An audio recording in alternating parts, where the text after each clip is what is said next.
नमस्कार, मैं Rakesh Sharma NYU news channel के माध्यम से आज हमेशा की तरह राष्ट्रीय मुद्दे पर चर्चा करने के लिए आपके सामने। और जैसा कि आप जानते हैं कि हम राष्ट्रीय मुद्दों पर जो करंट में जो हमारे घटनाक्रम है उस पर हम चर्चा करते हैं।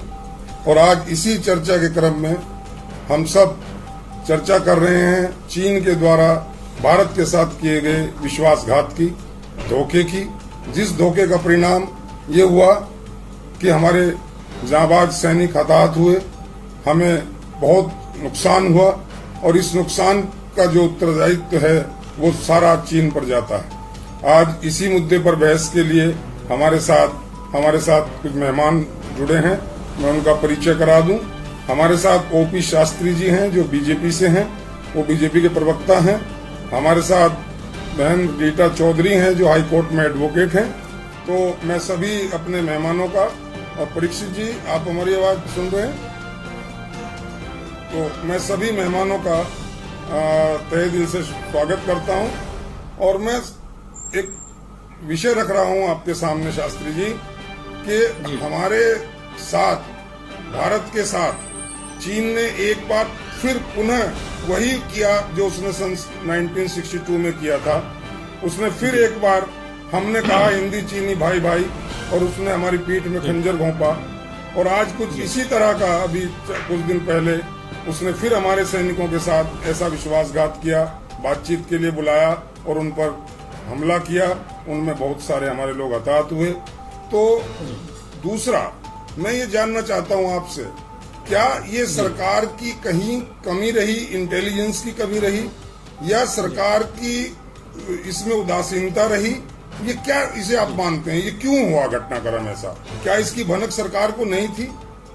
राकेश जी, मैं, यदि आपका प्रश्न पूरा हो गया हो तो मैं बात करूं। जी हाँ, मैं आपको बता देना चाहता हूं, सबसे पहले तो मैं आपका बहुत बहुत धन्यवाद करना चाहता हूं कि आपने इस तरह के ज्वलनशील मुद्दों पर आप हमेशा चर्चा करते रहते हैं। आपके न्यूज़ चैनल के माध्यम से सभी दर्शकों को मैं नमस्कार करता हूं। और साथ ही मैं अपने जो वीर शहीद हमारे गलवान घाटी में जो हुए हैं, बॉर्डर पे जो हुए हैं, चीन जो हमारी LAC है उस पर जो हुए हैं, उन सभी को मैं नमन करता हूँ, श्रद्धांजलि अर्पित करता हूँ। और साथ ही मैं एक शायर के कुछ शब्दों से मैं अपनी बात को प्रारंभ करना चाहता हूँ कि वो वीर क्या गिरे जो घुटनों के बल चले, वो वीर क्या गिरे जो घुटनों के बल चले, गिरते हैं सूरवीर ही मैदान जंग में। मैं जहाँ तक मैं जानता हूँ, मैं आपको बता देना चाहता हूँ, बात सारी स्पष्ट हो चुकी है। केवल चीन का ये प्रोपेगेंडा है कि वहाँ कोई लापरवाही की गई है। पहले से ही बॉर्डर पे सब हथियारों के साथ में गश्त की जाती है, परंतु कुछ सरकार, जो पिछली सरकारें हैं, सरकारों ने अपने मनगढ़ंत तरीके से जो उनके साथ में, चीन के साथ जो MOU किया हुआ है, जहां पर कि 2 किलोमीटर की दूरी पर जाकर के कोई भी असले का प्रयोग नहीं करेगा, उसके माध्यम से हमें इतनी क्षति पहुंची है। परंतु मैं आपको बता दूं कि हमारे सैनिकों ने, वीर जवानों ने भारत माता की रक्षा करते करते जो अपने प्राण न्यौछावर किए ना, उसके साथ ही सामने वाले देश के 50 जवानों को मार करके इस बात का जवाब दिया है कि यदि किसी ने भी अपने चित्र में अपने मानचित्र बना करके और अपनी मनमानी जो करेगा, उस देश को भारत की जो हमारी सेना है उसका मुंह तोड़ जवाब देना जानती है। और ये सब आपने देख भी लिया है। हमारे जवानों ने उनके जवानों की रीढ़ की हड्डी तोड़ी है, गर्दन तोड़ी है, और 50 जवानों को उनको मौत के घाट उतार दिया है। यदि हमारी सीमा पर 1 इंच भी कोई आगे बढ़ेगा, ये सरकार 1962 की सरकार नहीं है श्रीमान जी, ये सरकार 2020 की है। ये भारत नया भारत है, ये घर में घुस के मारता है। तो मैं आपको बता देना चाहता हूं, सबसे बड़ा कारण क्या है, ये ऐसा क्या हुआ कि सन 1962 से लेकर के आज तक शांत था, और अब ये एकदम घटनाक्रम क्यों बना, तो हमें जानना पड़ेगा। ये एक्चुअल में सबसे बड़ी समस्या ये हुई है, जब से मोदी सरकार आई है तब से आपने देखा, अटल बिहारी वाजपेयी जी के टाइम में पूर्व रक्षा मंत्री जॉर्ज फर्नांडिस थे। देखिए, समझना पड़ेगा। और उन्होंने लगभग 73 सड़कों को वहां पे चिन्हित किया जो कि बननी थी, लेकिन आज तक वो सड़कों का निर्माण नहीं किया, तो कोई इनसे पूछने वाला नहीं है। ये संघ का समान जो करते हैं ये शंका भी करते हैं, सवाल भी करते किससे? सेना से करते हैं। इनके पास समस्या भी है, शंका भी है, सवाल भी है, लेकिन इनकी औकात चीन से ये बात पूछने की नहीं है कि ये मामला है क्या, क्योंकि इनके एमओयू है। ये बात आम नागरिक नहीं पूछेगा, ये बात तो सरकार पूछेगी ना चीन से। मैं बात माननीय राहुल गांधी जी की कर रहा हूँ। राहुल गांधी जी माननीय प्रधानमंत्री सवाल पूछते हैं और आज उन्हें इंग्लिश का ज्ञान नहीं, अंग्रेजी का ज्ञान नहीं है। उन्होंने देखिए उनके ट्विटर पे जाकर के देखिए उन्होंने क्या लिखा है। उन्होंने लिखा मोदी जी नहीं, सरेंडर मोदी। तो मैं कहना चाहता हूँ, मेरा सवाल ये था, मैं आपको यही बता, मैं वहीं आ रहा हूँ, मैं वहीं पे आ रहा हूँ। फेलियर रही कि उसको पता नहीं लग पाया। सर सरकार फेलियर कहीं भी नहीं है। सरकार पूर्ण रूप से मुस्तैद है। मुस्तैद ना होती तो ये चीन इस तरह की हरकत ना करता। चीन को पता है कि मोदी सरकार जब से आई है तब से सारी सड़कों का निर्माण हो रहा है। 75% सड़कें पूरी हो चुकी हैं और सबसे बड़ा कारण क्या है? वो है दौलत बेग। वो दौलत बेग गोल्टी है। मैं दीपक जी के पास जा रहा हूँ। सर दौलत बेग गोल्टी है। मैं आपको बता देना चाहता हूँ, वहां जो एयरबेस बन रहा है वो इसकी आंखों में चुभ रहा है। हम इतनी ऊंचाई पे जाके बैठ गए हैं कि वहां से ये चुभ रहा है। मेरा सवाल ये गलवान घाटी में हम पूरा कंप्लीट कर लेंगे। सरकार हर तरह मोर्चे पे दुरुस्त है, कोई समस्या नहीं। शास्त्री जी, मेरा पूछना सिर्फ ये था, क्या इसकी सूचना कोई इस तरह की इंटेलिजेंस के थ्रू भारत सरकार को नहीं थी, या थी तो क्या भारत सरकार ने? देखिए नहीं, मरे तो हैं दीपक जी। उनके जवानों की क्षति तो हुई है, सही कर लीजिए, क्षति हुई है और हमारे जवानों ने बहुत मुंह तोड़ जवाब दिया है। हम सब उनकी बहादुरी को सलाम करते हैं, हम सब उनका नमन करते हैं। उन शहीदों के प्रति भी हम श्रद्धांजलि व्यक्त करते हैं। वो एक अलग मुद्दा है। 40 से 45 जवान मेरा दीपक जी आपसे भी यही सवाल है, क्या आप समझते हैं या आपकी पार्टी समझती है कि इस घटना की पूर्व जानकारी सरकार के पास थी या नहीं थी? आपका क्या मानना है?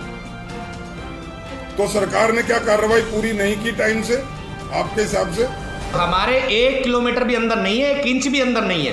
इन्हें पता होना चाहिए सियाचिन बॉर्डर पे जो ऊपर बिल्कुल चोटी पर है, हम वहां बैठे। गलवान जो घाटी है उन्होंने अतिक्रमण करने का प्रयास किया, हमारे जवानों ने उसका जवाब दिया है। वो कहीं 1 किलोमीटर छोड़िए, 1 इंच भी नहीं है। आप 1 किलोमीटर 6 किलोमीटर की बात कर रहे हैं। आप पहले मानचित्र, वास्तविक मानचित्र पर जाइए साहब। इस चीज को देख रही हैं कई दिन से। रीटा जी, आप इसके बारे में क्या कहना चाहेंगे? पहले तो मैं सभी शहीदों को, उनके परिवार वालों को नमन करती हूँ, क्योंकि ऐसी माँ को सबसे ज़्यादा नमन करती हूँ, उनकी माँओं को जिन्होंने ऐसे सपूत पैदा करे कि वो अपने देश के लिए लड़ते हुए शहीद हो गए। अभी दीपक जी बोल रहे थे कि ये बीजेपी की सरकार ये करती है। देखो, कोई भी एग्रीमेंट या एमओयू बनता है तो पहली सरकार बनाती है, उसके आधार पे हमारे रोड के कॉन्ट्रैक्ट वगैरह होते हैं। तो वो सरकार जो कांग्रेस की रही या कोई भी, यहाँ पे सरकार का मुद्दा नहीं है। यहाँ पे शहीद जवान, जो जवान शहीद हुए हैं उनको रोटियां मत सेती है आप सरकार। बिल्कुल सही बात। क्योंकि जिसके बच्चे, उन माओं के बच्चे गए हैं, उन्होंने अपने बच्चों को उस पे देशों के बॉर्डर पे भेजा है, तो हम चैन की नींद सो रहे हैं आज दिल्ली के अंदर। दिल्ली नहीं, पूरे इंडिया के अंदर चैन की नींद सो रहे हैं। उन माओं को सलाम है जो अपने बच्चों को बॉर्डर पे भेजती हैं और वो शहीद होके घर आते हैं। तो कैसा लगता है आप बताइए? जी बिल्कुल ठीक कहा आपने। दीपक जी कह रहे हैं, दीपक जी नहीं सोता है कि हमारा वीर जवान सीमा पर जागता है। अगर वो जाग रहा है तभी हम सो पा रहे हैं। तो मैं दीपक जी कह रहे हैं सर कि सरकार को पता है, बीजेपी सरकार को पहले से मालूम है कोई भी सरकार अपने जवानों को खोएगी नहीं। एग्जैक्टली। और दूसरी बात, पवन जी एक मिनट सर, पहले मेरी बात कंप्लीट करिए जी। सर एक बात और है दीपक जी की, सरकार ना तो अपने जवानों को खोएगी और उन्होंने बोला है कि वहाँ चीन का तो कोई भी जवान मरा ही नहीं है। क्या हमारे जवान इतने ताकतवर नहीं है? एक जवान 10 को मार के आया है। जी अगर यहाँ 20 मरे हैं ना सर, तो वहाँ भी 40-50 से कम नहीं मरे हैं। हमारे जवान ताकतवर है। 47 हेलीकॉप्टरों से अगर वहाँ से उनकी लाशें उठाई जा रही है तो क्या उठा रहे हैं वहाँ से वो, जब उनका कोई मरा नहीं है? दीपक जी बताओ मुझे आप। 47 फ्लाइट वहाँ से आई हैं, 47 हेलीकॉप्टर आए हैं, 47 बार आए। सर एक चीज, हम आपस में कितना भी इंडिया की जो मतलब पार्टियों आपस में कितना ही लड़े, पर जब देश का सवाल होता है ना सर, तो पार्टियां सबको एक पार्टियां होना मत करो। एक। हमको बिल्कुल। एक होना चाहिए, एक होके लड़ना चाहिए, तभी हमारी वो ताकत है, वरना सब तोड़ देंगे। जी।